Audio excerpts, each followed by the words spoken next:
The pharmacy is open, albeit just briefly, because we've got a little miniature episode coming your way. Because let's be honest, we don't really care to talk that much about a scoreless draw, and there's a very, very, very big match tomorrow. So, welcome to Pharmaceutical Soccer. Clay Trainum, joined by Valair Shabilla. Steven, he says he's in Monterey. I don't know if he's just a little bit bummed about the Huntsville-Chattanooga game, so I'm not sure if he's actually going there or if he's just eating Monterey Jack cheese. I'm not sure if he's in Monterey Bay, California, or Monterey, Mexico.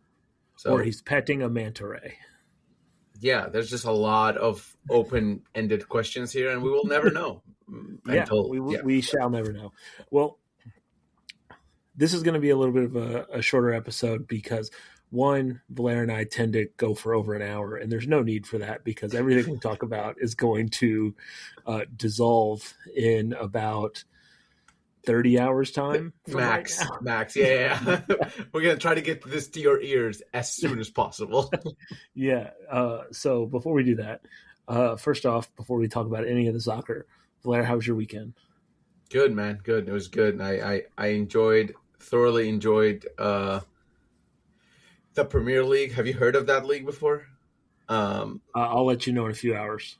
Yeah. Okay. But it was good. It was good to watch some soccer, some exciting soccer. It's been, covering Nashville games is fun for me. Don't get me wrong. It's generally a labor of love for sure. And also it's good, but it's a different vibe. Like I've always talked about being a fan and being, journalist, whatever you want to call it, in the media, it's two different vibes. And it was good to be around other fans and scream when a goal goes in and all the other stuff. So it's cool to watch Arsenal win. And Arsenal haven't been playing their best soccer, so it's nice to see them do that. And make no mistake, very happy about that. Make no mistake, Valair's enjoyment of the Premier League will also be affected by the events of a few hours from now. Even, I would say, as affected as they were on Saturday watching Arsenal, which is crazy for me to say about a team that's not Arsenal. And then, Sunday I got to take care of some lawn. I mowed my lawn. So, big steps here, big moves here. And, Saturday night, hang out with some friends too. So, shout out. I want to start off with this really quickly. We'll get to your weekend, Clay. I don't want to forget about it. But I was just going to say, generally speaking, if you hear the term lawnmower on a podcast, they aren't necessarily talking about a yard. This time it is. I do want to shout out the Roadies. They invited me to their watch party, so I went there. And generally, I'm not a watch party person, but I've gone to 2 this season just because. So the Roadies did a watch party at a local establishment, and I thought it was but I got to meet some great fans and listeners and 615 Soccer subscribers, and I was just very happy to be there. I want to shout out Kevin. He was sitting at my table. A bunch of other people that were there. Now I can't remember any of them other than Kevin, so shout out Kevin. But everybody else, just thank you so much for welcoming me. And they all clapped when I walk in because I told them that's the only way I would show up as a joke. But they actually did clap and cheer when I walked in. I was like, all right, this feels nice. Thank you. Did it remind you of Austin? Was that? Because we had an Austin, the post-game party in Austin. We made sure everybody clapped for everyone who walked in. But as for my weekend, I didn't watch Everton because Everton plays today. I did watch the Kentucky Derby, which was won by a horse named Golden Tempo. And I actually was really annoyed because had I noticed that when I placed my bets, I definitely would have bet on it because it's an NSC, tie directly. And I didn't notice, and I had a limit. I was only going to place $10 of bets over the course of the Derby, and I had reached it. So I did not put an extra couple bucks down. And then the race happened, and then I felt stupid. Wow. Could have been a billionaire by now. Yeah, I could have made $50. Yeah, but some people, that's a lot. I did watch the mighty Ball State Cardinals men's volleyball program go to a national semifinal. So they will be playing for a national championship this upcoming weekend. So there's something to watch out for the men's volleyball heads that are listening to Pharma Soccer. I got a fun stat about that, Valair. Are you ready for it?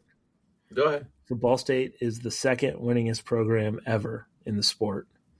They've been to 17 semifinals, and they've never been to a final. That's insane. That's like the law of averages there. One of these something's gotta give there. Yeah, they've hosted several of those. So yeah, isn't that wild?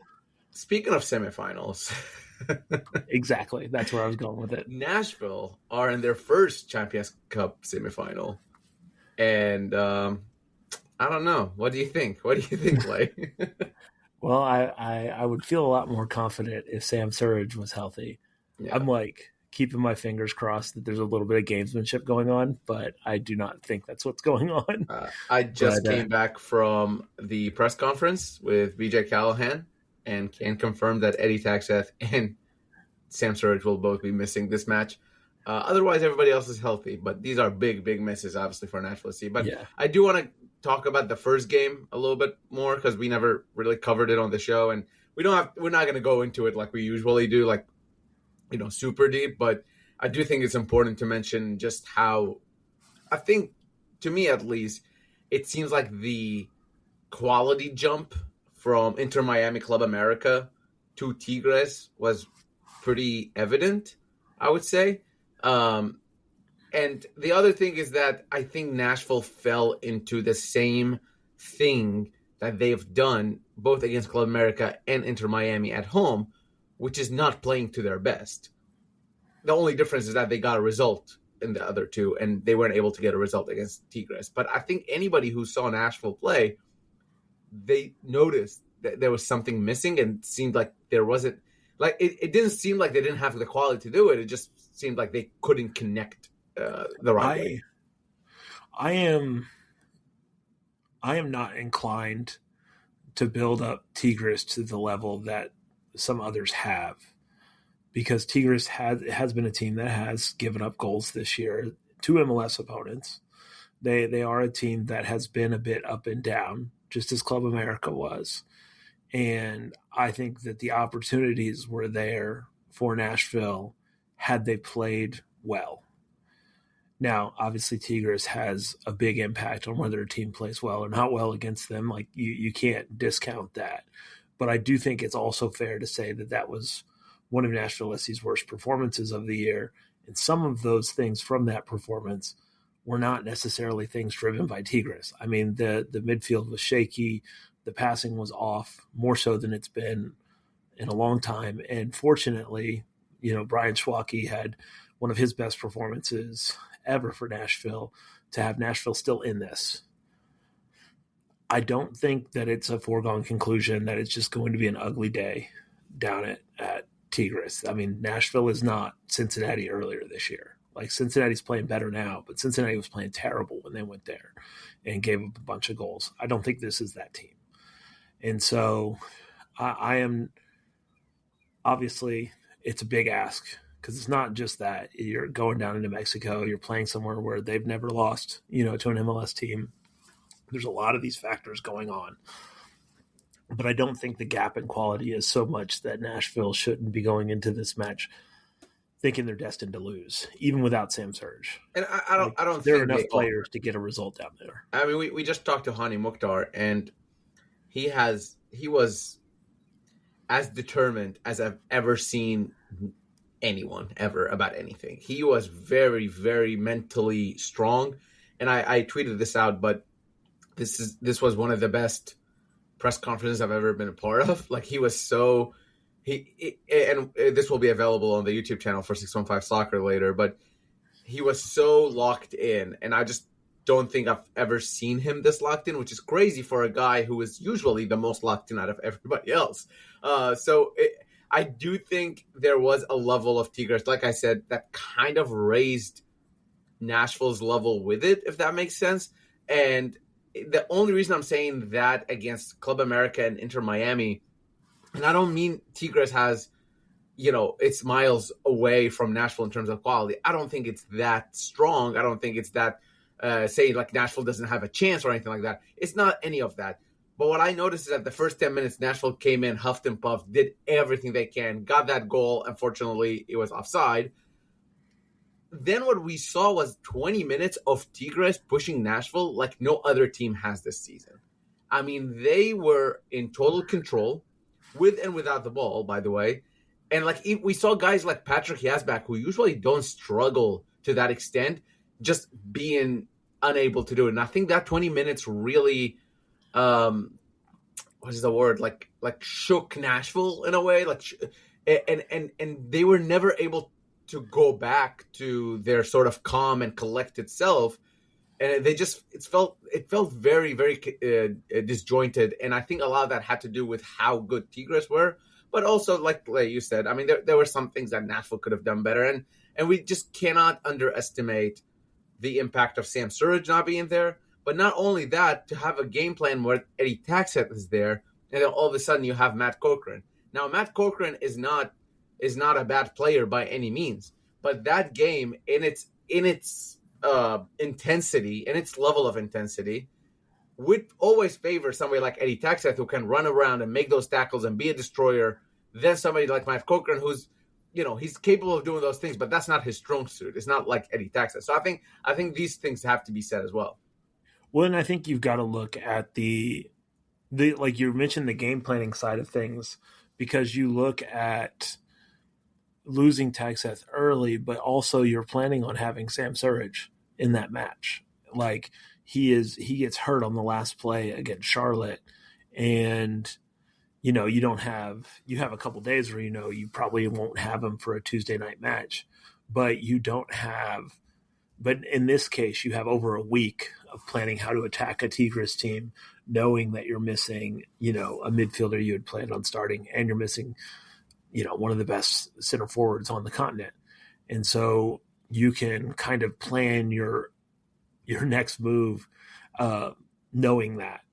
And I think that sets it up a little bit different. Now you've been tested, you've been pushed, you gave up a goal, but you kind of found things that did work in that second half, and you kind of found things that didn't work over the course of the whole game, and you have that building block. And really what I think is the most important thing is that Nashville comes out and gets an early goal. I think like that completely resets the game, resets the series. You're now just playing, essentially next goal wins from that point on. And so I do think that will be very, very, very important going into this match. And Steven keeps going in and out. So Steven is here. Hello, is this the Pharmaceutical Soccer podcast? Is this the Pharma Soccer podcast? Yes, no. We're trying to do a quick episode, and we can barely understand you. I'm a first-time caller, long-time listener. I just thank you guys so much for letting me on the show. I really appreciate it. Steven, this would have been really funny, except producer Joel and Ben Wright beat you to this and did this already. So you're third in line. Oh, man. Yeah. Man. I'm at Chili's. Wait, what? I'm at Chili's waiting for them because that's the only thing to get at the Monterey airport. Oh, you're at the airport. You guys have a fun episode. Okay, Steven's cutting out. We'll just move on. Steven is the exact type of person to go to Mexico and eat at a Chili's. Very much so. But if you guys couldn't tell, Joel, Ben, and Steven are all in Monterey representing 615/Pharma Soccer.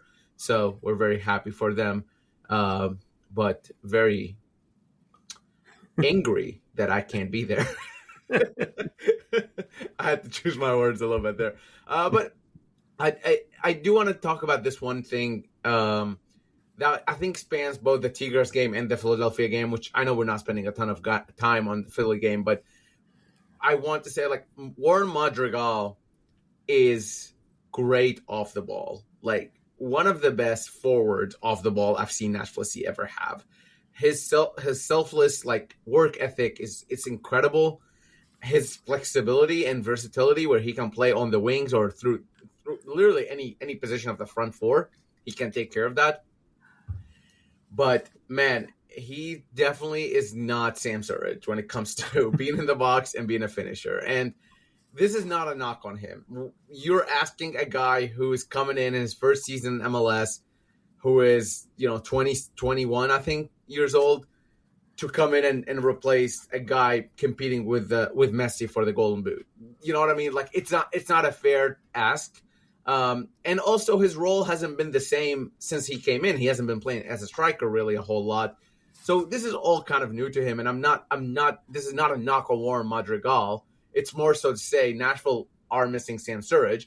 And then the other thing is that for Madrigal himself, I think when he was playing with the confidence, when he was the third or fourth guy in attack, he had less eyes on him and less pressure on him, and both from the defense and from just overall.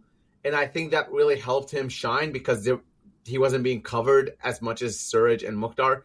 But when you start taking those options out and you're putting him in the middle rather than through the side, a lot more attention is paid to him. And I think he's finding that hard to deal with, especially in that Tigres game where he just multiple crosses came to him and he just couldn't do much with them. Well, and I think, and this goes back to what I was talking about having like a week to get ready for this game. That Tigres game, Nashville's attack is, one, ran out of ideas early, but then towards the end of the game, and trust me, as an Everton fan, I've seen this for 20 years. When you run out of ideas in attack, all you do is throw in crosses. And that is not an effective way, generally speaking, but it's a less effective way of scoring if you don't have Sam Surridge there. But you can find a goal doing that. Like, you can find a goal when you've got a center forward like Surridge going in there. And that's not a knock against Madrigal. Madrigal does different things. And honestly, in a game earlier this year, he wasn't particularly effective as a center forward. He got shifted out wide later as the game went on and then looked a lot better before getting hurt. And so, like, you find guys where they're comfortable. And now that they've had a week to get ready for this game, they kind of know how Tigres is going to approach things. They kind of know how they approached things last week. You have to hope that maybe there's a little bit different emphasis on different ways of attacking, building things together, maybe a little bit more through the middle, maybe connecting things a little bit better in the midfield that you can apply to this week. Because, I mean, again, Nashville will not be favored in this game anywhere close. But the entire thing flips on its head if Nashville scores a goal.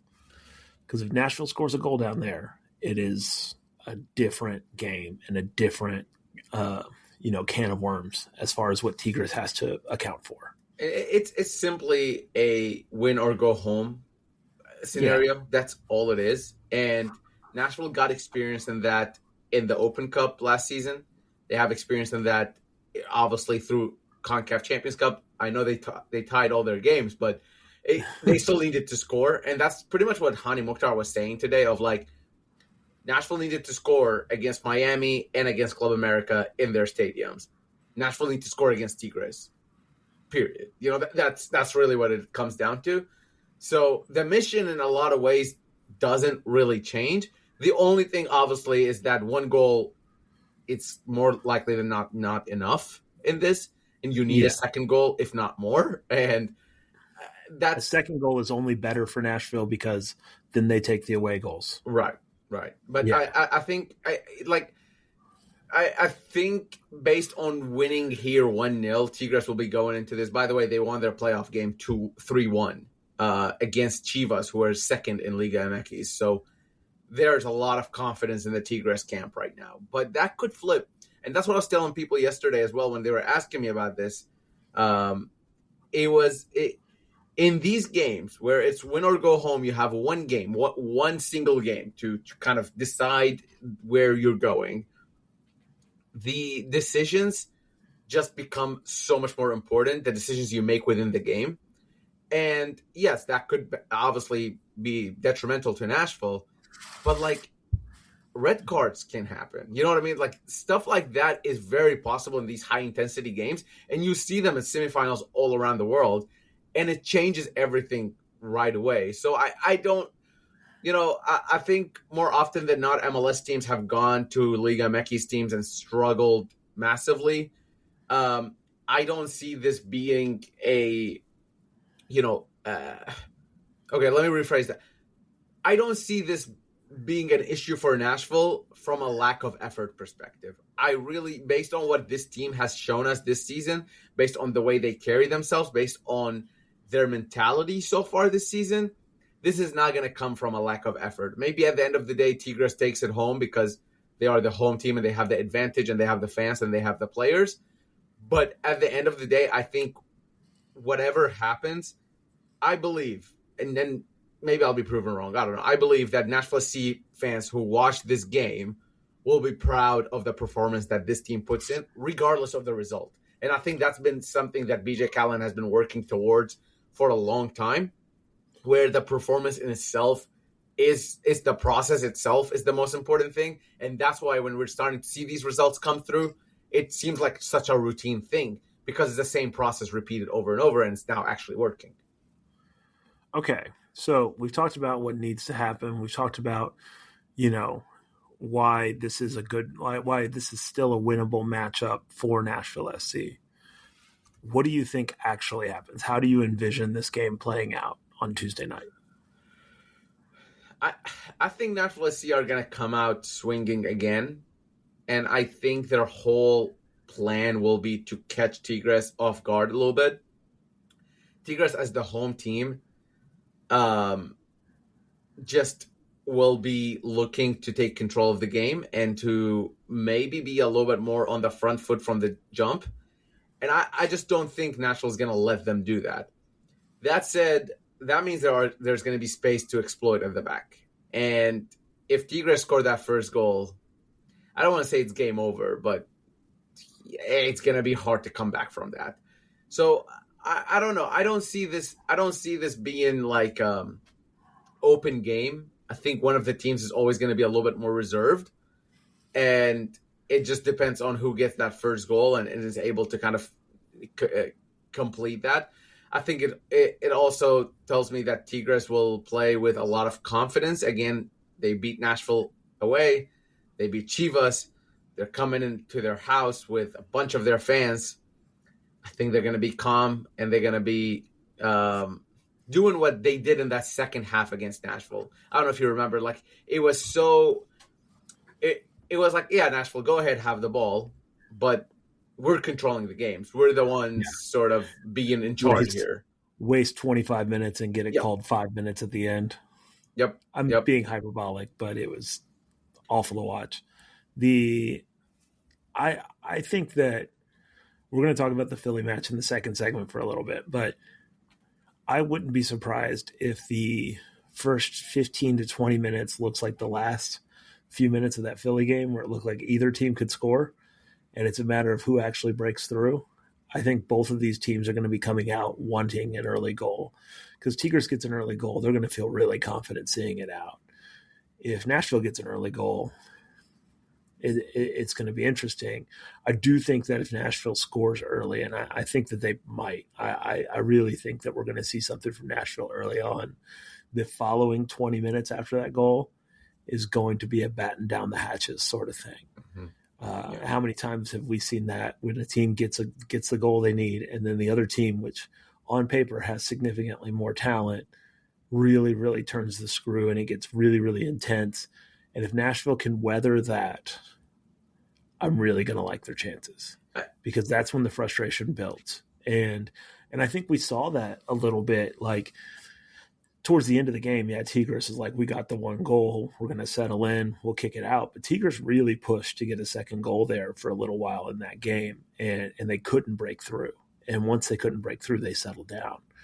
And so I wouldn't be surprised if Nashville finds a way to get a goal, there's going to be a really big storm they're going to have to weather right after that. Mm-hmm. And if they do that, the frustration builds. Tigres is now at home, not doing what they need to do. And we saw what happened with Club America. When teams get frustrated, they it gets pretty ugly pretty quickly. And Nashville really thrives in those sorts of situations. No, and I think one piece that we cannot we have to account for is the atmosphere and the fans. And mm-hmm. Yes, that is not everything. They're not the players on the pitch, but they are very important to this. And if Nashville does the scenario that Clay was talking about of go in there and get an early lead, that's not going to shut off the fans. The fans are not going to just all of a sudden give up on their team. But there's a considerable vibe change there. There's a shift there that happens. And, there's just a little bit more grunts out there, a little bit more, if an opportunity is missed by Tigres, there's just a little bit of like, not a boo, but more of like, a missed chance feels way more costly at that point if you are down.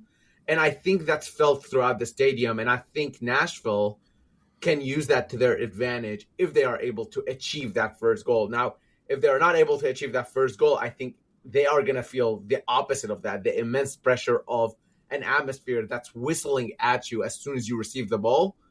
And as long as their team doesn't have the ball, they are whistling at you. I mean, it is not like anything else Nashville has experienced. It's similar to Stadio Azteca, don't get me wrong. Stadio Azteca was going through renovations. Club America are not having their best season, so it's going to be a little bit different here. And I think there's a level above in terms of the atmosphere as well, not just on the pitch. Yeah. I mean, Club America, Nashville was indicative of a lot of things that have happened with Club America in 2026. But I do want people to go and, I'm saying this and then watch Nashville just like gives up 2 goals in the first 10 minutes and we can all go to bed. But I do think that Nashville fans should go into this game confident that their team can put in a performance that they can be proud of, like Valair said. And honestly, I'm just tired of talking about it. Like, it's been the last, several weeks where it's been all down to this. And tomorrow is actually that day. Today, if you're listening, Tuesday is that day when we can see if Nashville is going to do something that no other MLS team has ever done. And that is win at Tigres. And if they do, there'll be a final that Nashville will be playing in a final for the 3rd time in 4 years. Yeah. That's pretty crazy. Yeah. And this one would be the biggest one out of by far everything by a very, very, very strong margin. I will say with the result that happened at home last week, Nashville will not be hosting the final regardless of who is on the other side. Toluca lost to LAFC in LA 2-1, and somehow they are still the favorites. So if that tells you anything about the Liga MX versus MLS, that's kind of where things are. And obviously they'll play their game the day after Nashville, and Nashville or Tigres will know their opponents. But I think it's at the very least, I think achieving this level for Nashville, I don't want to sound like one of those like, participating is enough, and it's not enough. But Nashville didn't just participate. I think Nashville left their mark. A lot more people on the continent know what Nashville is now than they did literally at the beginning of the season. So I think that's important as well. We can say the obituaries for when Nashville's actually out of the event, but right now they are not out of the event. Yep. And so what everyone should do is, watch the game with confidence that Nashville can get a result. They've proven that they can get results in impossible situations before, and enjoy the fact that Nashville is in the CONCACAF Champions Cup semifinal. You never know when you're going to get this chance again. It might be next year. It might be 20 years from now. And these are things that are rare for clubs. Like, clubs don't advance this far in a tournament and win games in Mexico. That's not things that happen. And that happened this year for Nashville, and maybe it can happen again. And if it does, I imagine there will be a second episode of Pharmaceutical Soccer later this week. I feel pretty confident about that. But for now, we're going to take a quick break, and we're going to come back and we're going to talk about MLS. You're listening to Pharmaceutical Soccer. Welcome back to Pharma Soccer. You can follow us at Pharma Soccer on Facebook, Twitter, Instagram. Check out pharmasoccer.com to get your gear.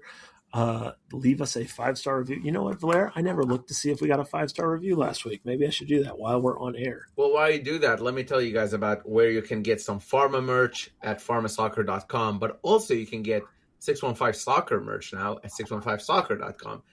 We have all sorts of merch. We have all sorts of subscriptions, 2 types of subscriptions, that is, for 615 Soccer. Than the merch. What's that? Way more important than the merch. Yes, way more important than the merch, because that is the direct way you can support local, authentic soccer coverage. And you can support this show that you're listening to right now is by subscribing to 615 Soccer. It's everything you need, from articles, video content, audio content, literally whatever you think about soccer in Nashville, not just Nashville SC even, we have it. So go to 615soccer.com and subscribe today. 615soccer.com is the only Nashville media that is on the ground in Monterey. And that is because of you guys. So please support us. Also, none of you left reviews, and so I'm mad at all of you. So please go to Apple Podcasts, leave a 5-star review, and we will read it on air. Leave a 5-star review and that's about Steven, and we'll make Steven read it. Specifically about Chattanooga, or in a more funny way, about Chelsea, who is terrible right now. And that's an Everton fan who gets to say that. No, but thanks for all the support, guys, whoever has been subscribing since the start of this. And shout out to the very, very first Patreon members of Pharma Soccer way back in the day, too. You guys have been huge support for us, and we just appreciate that we can be part of your weekly listening, what do you call it? Listening catalog. Yeah. 615 Soccer does not start without Pharma Soccer's Patreon. It is part of what allowed this all to happen. So shout out to you guys especially. Now, that being said, all this CONCACAF Champions Cup stuff going on, which is important. But Valair, did you know that Nashville is still in first place in the Eastern Conference in MLS? No, I didn't know, but now I do. Thank you for telling me. I not gonna lie to you guys, like most of you, or if not all of you, it was very hard to care a whole lot about what was going on against Philly. And that's okay. I think that's why there's a regular season in MLS, and it doesn't determine a whole lot. But Nashville came out with another clean sheet away from home and a point, which honestly, in the grand scheme of things, how much you can't really complain a whole lot. You know what I mean? No. It was a bummer to let the winning streak against Philly go away, because that was very fun last year. And of course, we have our own memories in Chester, Pennsylvania that are very negative. So I was kind of hoping to see Nashville win there again. But I will say this, I had several people today talking. I've seen a lot of people talking like this, and I've heard people talk like this. When you take the Nashville draw with their backups for the most part at Philly, at the same time as watching Inter Miami blow a 3-0 lead where the Lipscomb guy scores the winner for Orlando, it feels like a win. It's true. That is true. So we got that going for them. I do want to say one thing as well. In terms of the Supporter Shield rankings, both of the teams ahead of Nashville also drew their games, and they are playing against each other this upcoming match day. So Nashville has a real chance of climbing up that Supporter Shield. San Jose tied Toronto, and Vancouver tied LA Galaxy. Not world beaters either. So Nashville drawing Philly all of a sudden seems like fine. And then LAFC, the team right below Nashville, also drew their game. Seattle Sounders, the team below LAFC, also right below Nashville, also drew their game. So it was all top five teams in the Supporters Shield drew their games, which is a little insane, honestly, but that's MLS for you.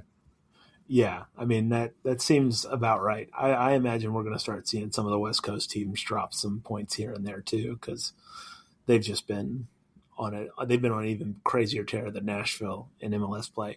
But all that aside, let's talk a little bit about the game, right? There are some things that are, I think, worth talking about. One of the things that I really liked, obviously Schwalke, kept his form quite a bit, but I really thought the first half was pretty boring. But I liked a lot of the pushing that happened in the second half. I liked that BJ threw in, the two DPs that are available and Nahar to really go for it in the last 30 minutes. And I mean, it felt like the game changed in a massive way. With about 15 minutes left, and look, I don't gamble on NCAA sports, so I can't. So I'm not a gambling person in general, but I saw the little odds thing go up, and it was like plus 500 Nashville win with like 15 minutes left. And I was watching the people. I was like, that feels like real good value because Nashville's been all over them, and they just couldn't really break through. Also, Clay saying that you're not a gambling person, but bringing up gambling twice in one episode. I know. Yeah. I was trying to clarify the NCAA sport thing. I can't. I'm allowed to gamble on horse racing. I think the switch once the three players came on was very evident, but I don't want to forget like also the players that were involved. And I think every Nashville fan is a little disappointed in Ruben Spacious and just not being able to adapt to that MLS level. I think that's been a little disappointing. Most of us thought he'll have a bigger role than even Warren Madrigal this season, and that doesn't seem to be happening. And then when you look at Warren Madrigal, again, I think he only had 4 touches in that entire first half. Really, really, tough to be part of that. And the thing that maybe, I don't know, annoyed Nashville fans the most probably is that the chances were there, because especially on the counter, Philly looked pretty vulnerable, and the ball fell to these players' feet, and they weren't able to convert it. To be fair to them, this front four has not played with each other at all. And you have Shaq Mohammed, who spent most of last season, if not the entirety of last season, playing as a striker, spent his time in Nashville playing a little bit as a striker and mostly on the left, playing right wing all of a sudden. Like, I don't think we should forget that these things are happening. And yes, it is plug and play. It's the BJ system and everybody's bought in. But effort is not the only thing. You also need a lot of quality, and you need some know-how. And like with Shaq Mohammed, I thought he was like really working himself into the ground. Like he was really wanting to put in a great shift by all means in terms of effort. But he's just not that player, and you can't ask him to be that player just on a whim. And to be able to do that and not lose the game is huge. And one last thing I do want to say is that maybe a guy who's going to catch some flack for the Philly game is Ahmed Qasim. But I thought he was great, especially in the second half. I thought he really came to his own. I think he took a lot more responsibility because of the 3 players around him in attack. And by the way, that shot that Blake saved, I think it's just an incredible save. Like, I know it looked weird from the angle we were watching it in, and it looked like it was going slow, but he slots it in very nicely. And most goalkeepers in MLS would not get to that ball like that. Yeah. Well, with the people I was watching with, I reminded them that I was like, Blake is arguably, if not the best goalkeeper that's had the best goalkeeper career in MLS history. He's near the top of that list. He's been the best many years that he's played in the league. I do think Qasim, of the people that were on the pitch, I think Qasim was the most likely to score a goal over the course of that game. Yeah. He was really he really carried it, which is what you want to see too, right? Like if you put a reserve lineup out there with a guy who is a tweener between the A team and the B team, as Qasim is, you want to see that guy be the guy. Yeah. And I think he looked at, he just didn't score, which unfortunately has happened in a few games this year. But like, it's so different the way you feel, whether the ball is saved versus finds the back of the net when the player doesn't do anything different. And there's about 2 games where everyone feels completely different about Qasim if it wasn't for a worldy save. and I think that people need to remember when they're talking about level. Like, that's something to keep in mind. Like, because there's a great save doesn't mean it wasn't a great take or a great opportunity. And when you evaluate players and when you think about players and how they played, I think that that's worth keeping in mind. And I think this last 3-4 weeks of Qasim has completely changed the entire conversation around him. And proof of that is he's getting questions about going to the World Cup now. Yeah. When that was largely settled, it felt like, 6-7 weeks ago. And I do think he has improved his game off of the ball. I think he's offering a lot more. Like, we saw it in the game at home. Maybe it was Tigres, maybe the game before. I can't remember. But he tracked back a couple times and won the ball, and then he did it again in Philly. And I think that's a very important thing if you want to be playing for a BJ team. because he's not going to put you in if you're not putting in that work. And he says that himself, so I think it's very important for him to do that. But yeah, overall, I mean, I just don't think, I don't know. It was an afterthought. And the fact that Nashville got out of there with no goals conceded, again, another Schwalke performance. Jack Mayer was pretty good. Max Waletsky were pretty good. Yes, the post helped Nashville, I think, a little bit. And there were a couple players who maybe didn't have their best games. But overall, you're just going to have to take it and move on. So I think that's about enough for the Philly game. All right. Well, moving on from that, was there anything else in the league? We talked about the Miami thing, which is hilarious. Yeah. By the way, so do we think that the Franco Panizo curse exists for Miami? Because they haven't won since they denied him access to the team. So this journalist can't go anymore because Miami have been denying his access, and they haven't won a single game at their new stadium. So the headlines write themselves. Yeah, a guy who's been around for a long time too. Yeah. But it is very funny that it's this is not an endorsement for him, to be honest with you. It's more so the absurdity of MLS media and where we are. I don't have anything against him, but I also just don't know him, and I don't know what he does. But I do think that for someone who actually covers the league and covers your team and cares about your team enough to show up to these games before Messi was part of your club, I think you should be thankful and maybe at the very least give them access. Yeah. So aside from the Miami game, which was Miami getting a 3-0 lead and then Ojeda scoring a hat trick before Lipscomb's own Tyrese Spicer scored the winner. Was there anything else that stood out in the league? I know you talked about the supporter shield guys, but anything else? No, I think it's kind of settling now, and the table is still not like, it's not like super indicative yet, but it is getting closer to where like actually the table means something now. To where like I felt like in that first phase, it's like the table's whatever. Like New England were all of a sudden third. You know what I mean? So, but I do think the table is becoming more and more reliable source of who's actually good and bad. Sorry, I'm distracted because he said Tyrese Spicer, and him and Malachi Jones were part of that Lipscomb team. The only game I've called in my life had those two guys playing for Lipscomb, and they balled out. It was the final of their conference, and they won 6-1 or something like that. Yeah. They destroyed Central Arkansas, and I just remember that. It was obviously the only game I've called, so I'll always remember it for that. But I'm distracted by that. Lipscomb was very good there for a while. Very, very good. I went to a lot of games. Just because you mentioned it and because it's completely meaningless trivia, I'm going to ask you this. So you see Central Arkansas, you remember what their team name is? Was it a horse of some sort? I don't know. It was not. Okay, I don't know that. They're the Bears. Bears, okay. But that is only their men's teams. Do you know what their women's teams are? Women Bears. No. No. They are the Sugar Bears. I hate that so much. Isn't that weird? Doesn't that feel cannot wrong? Believe how unserious of an organization this is.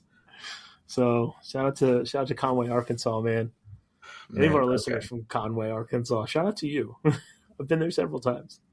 Okay, well, that was a really nice way to end this episode.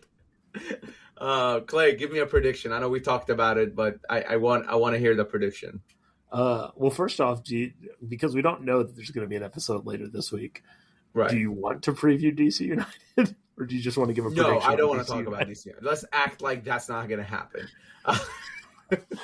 I mean, it's unfortunate that Eddie is not going to be available on his bobblehead night because it's established that if you have a bobblehead night for NSC, you score a hat trick. That's a tragedy. That's a tragedy. Yeah. So you can follow me at Clay La Soul on Instagram and Twitter. Right now, you're getting a lot of information about Ball State men's volleyball, of course. And as far as what's going to happen on Tuesday night, I think Nashville gets an early goal. I do not think they weather the storm. I think it ends up being a 2-1 loss. for Nashville in Monterrey. But it's 1-1 for a bit, and then Monterrey buries us, buries the game, and maybe like the 80th minute or so, and it's kind of decided from there on out. It's a real tough ask. I hope that prediction is wrong, but that feels right to me. And then as for the DC United game, I think Nashville smashes DC. I'm not talking about the DC United game, but you can read the preview on 615 Soccer. I'll give you a prediction there, just to keep some mysterious energy here. I think it's going to be a 1-1 draw at Tigres, and I think Nashville's going to get an early goal as well, and then maybe just unable to get across the hump there. I know that's a little bit of a downer to end the episode, but that's where I'm at. Follow me at Valair Shabilla anywhere, literally anywhere. I'm doing all sorts of content, World Cup stuff, Nashville SC stuff, MLS stuff, all sorts of stuff. So just follow. Our goal is that us predicting bad result for Nashville ends up in a brain rot video on Thursday morning. I met a person who works with the person who does the brain rot videos, and I told them to go ahead and thank them for including me multiple times in those things. It makes me feel special. Wow. Thank you to whoever does those. All right. Well, hopefully for the Nashville fans that are listening, hopefully we will be bringing you a second episode this week. But in case we don't, we will talk to you next week. Thanks for listening to Pharmaceutical Soccer.